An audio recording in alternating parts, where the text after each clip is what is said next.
Hello students, welcome to my channel Commerce Talk with Sadhana. Here we study accountancy with storytelling and easy explanations. Okay, imagine you have a brilliant business idea and you want to open a giant cafe called Cafe and Commerce.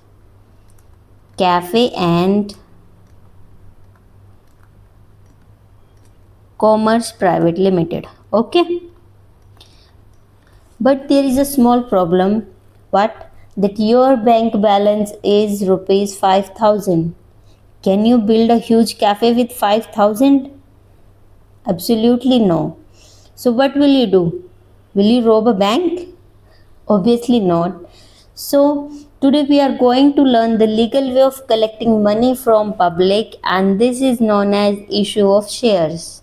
So today our topic is issue of shares, and we are going to start our company accounts, and first chapter, that is issue of shares. Think of a company. For example, this is a company. Okay, and I this is like a pizza also. A company, this is a company full. Okay, and this is a giant pizza which is representing company. Instead of eating whole pizza alone, the company cuts into small pieces. We have cut it into small pieces. Okay, and what this one piece is known as, a small piece from huge capital or huge amount is known as a share. Got it? This whole is a company and it is divided into small parts which is known as share. Smallest part we can also say. Okay, and the person who will buy this share will known as shareholders. Got it? So we came to know about all these three concepts, that what is company. Company is a artificial person which is created by law, and it has its own separate legal entity from owners. What is separate legal entity? That firm is a different and its owners are different.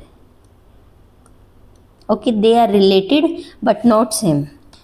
And share, I told you, smallest unit of the capital is known as share, and the person who purchases or buys this share is known as shareholder of the company. Okay, so what is equity share and what is preference shares? Let's say these are shares. This was a share, and this share is also divided into two parts. One is equity share and another one is preference share. Okay, we say equity shares as ordinary shares. Why do we say? Because these are, and we also say these are real owners of the company, because they do not have their fixed dividend, they only get remaining profits. First, preference shareholders take their shares or dividend, then equity shareholders got their dividend. And voting rights is one share per one vote, and risk and rewarded are also high. Why risk and reward is high? These are real owners. Sometimes it may happen that they didn't even get a small piece of profit, and sometimes it happened that they get a huge amount of profit. That's why it is based on risk and reward.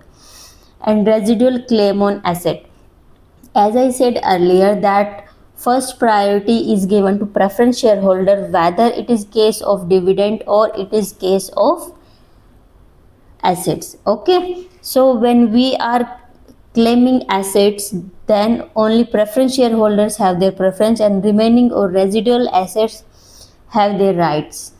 Whose rights? Equity shares.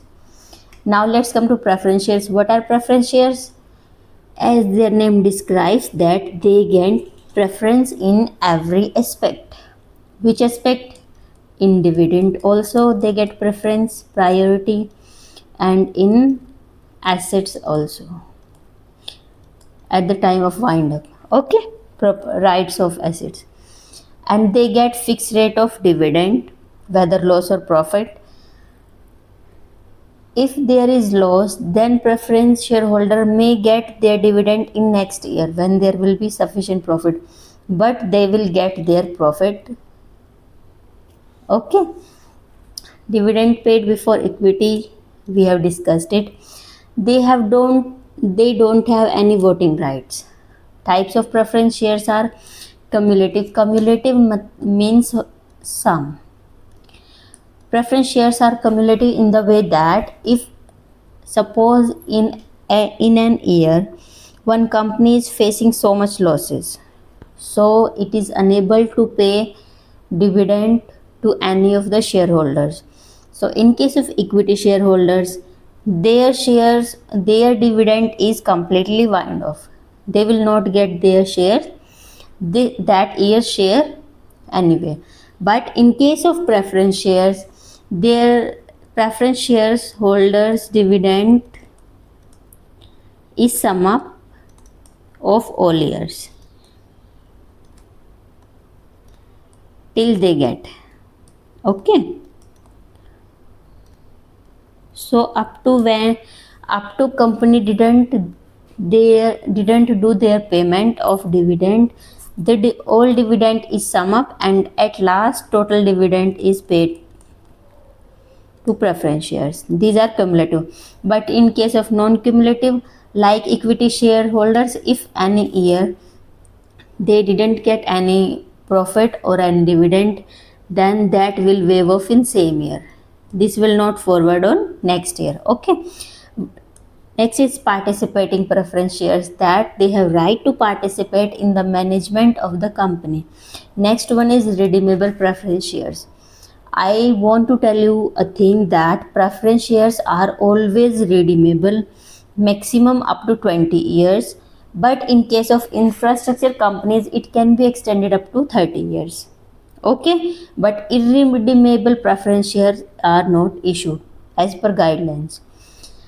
Next one is convertible preference shares. Convertible, as its name suggests, that it can be converted in which, in equity shares. Okay, and obviously they get priority in their winding up. Got it? Now our next topic is, so that was whole capital. Got it? Our capital has different aspects. What are those aspects? I am going to explain you. First one is authorized capital.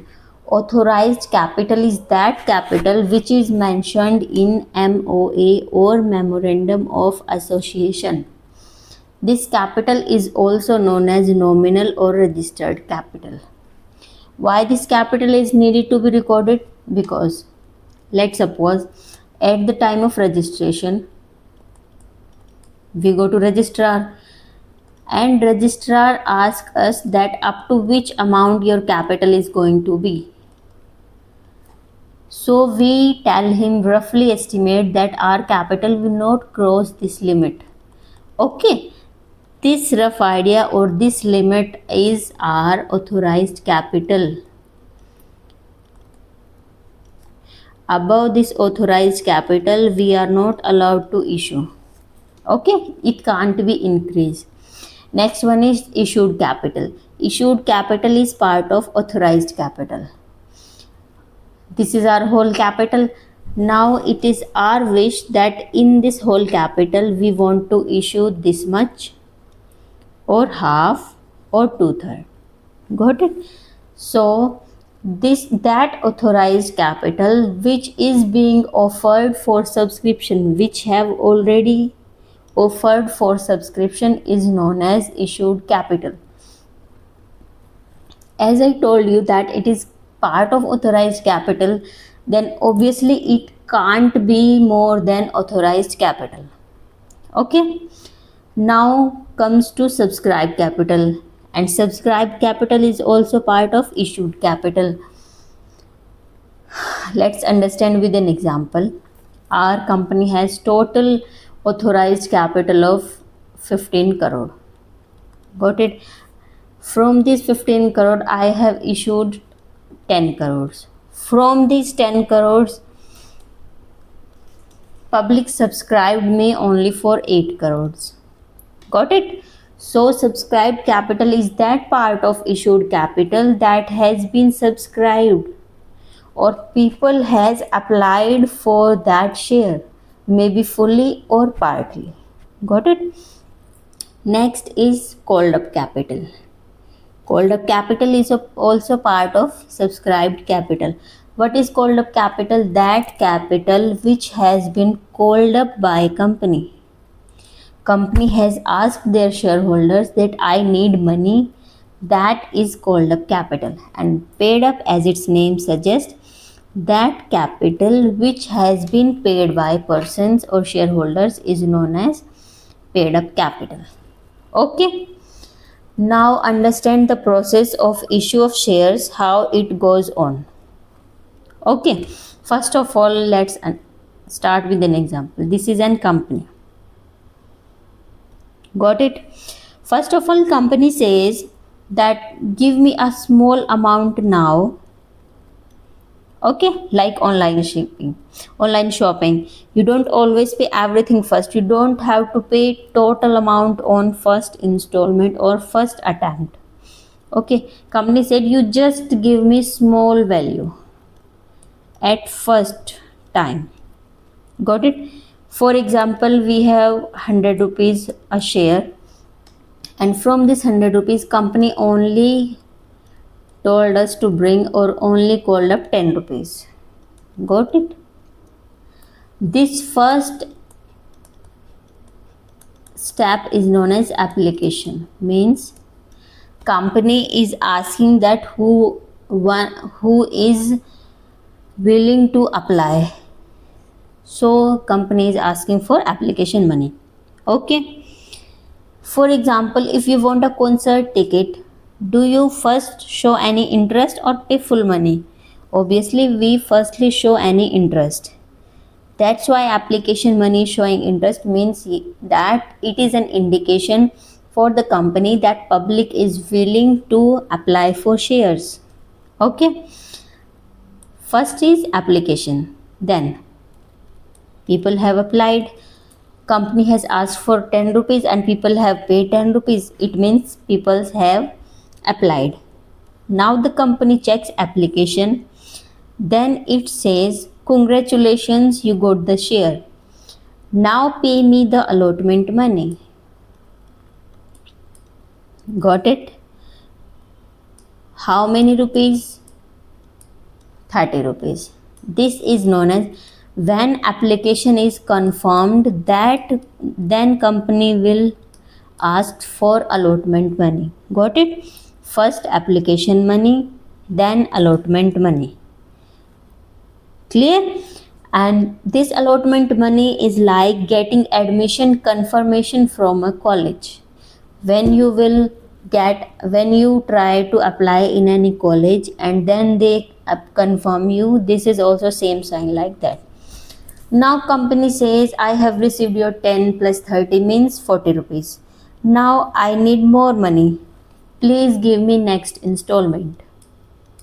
After allotment, company asked for some more money. Let's say now company is asking for 25 rupees. After allotment, which money we will give, that will be first call money or first call. Got it? Company received first call. Now finally company again knocked the door.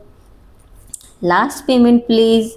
We promise not to ask again. Now company is saying that let's final this all and I will not ask any money from now. Okay. Now remaining money will be asked by company. How many money is remaining? 10 plus 30, 40, and this is 35. Got it? This is known as second call. This is known as second call, or we can also say it as it is final, then we can also say it as final call. Do you understand? Now we have understood all the steps which are used in issue of shares. First of all, application, then allotment, then calls. It may be 1, 2, 3, but last call is known as final call. Got it? This is procedure of issue of shares. Now let's come to its theory part. First one was application, that public applies for shares along with application money and company issue prospectus in return. Okay. Second step is allotment. After company allot share to public, that money is known as allotment, and excess money, if there is any, then that is whether adjusted or refund as it is suitable. Then the call comes, it is known as first call, company's first installment of remaining money from shareholders, and then last and final call. This is known as final call. Got it? Now let's come to next page. There are various methods to issue shares at premium, at par, at discount. Let's study them one by one. First is at par. As its name suggests, no loss, no profit. Both are zero. Okay. Means that share is issued at its face value. So issue price is equal to face value. Face value, let's suggest any share is of rupees 10 and we are issuing it on rupees 10, that it is at par. Got it? Full face value will be collected. Second option is at premium. If share is of rupees 10 and we are selling it as 15 rupees, then 5 rupees extra na, this extra price is known as premium. Got it? Premium goes to security premium reserve and it can be used on, it is important point, please note it down. Premium on issue of shares goes to security premium reserve and it is used for bonus shares, goodwill written off, premium on reduction or buyback of expenses cannot be used for dividend. Share premium cannot be used for dividend. And next one is at discount. Got it? What will be discount? Means that company is selling at a loss.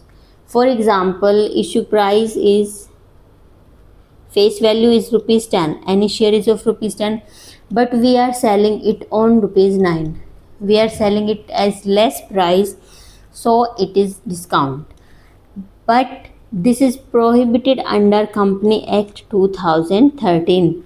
Still there is an exception that company can issue any share at discount, and that exception is known as sweat equity shares only. Sweat equity shares are what? These are shares that are issued to employees of any company. Okay, to employees of any company to reward that they have worked hard for the company. Got it? And it goes to discount on issue account. It is treated as a loss. Got it? Now we have completed our first part. Next we will study in next part of our series.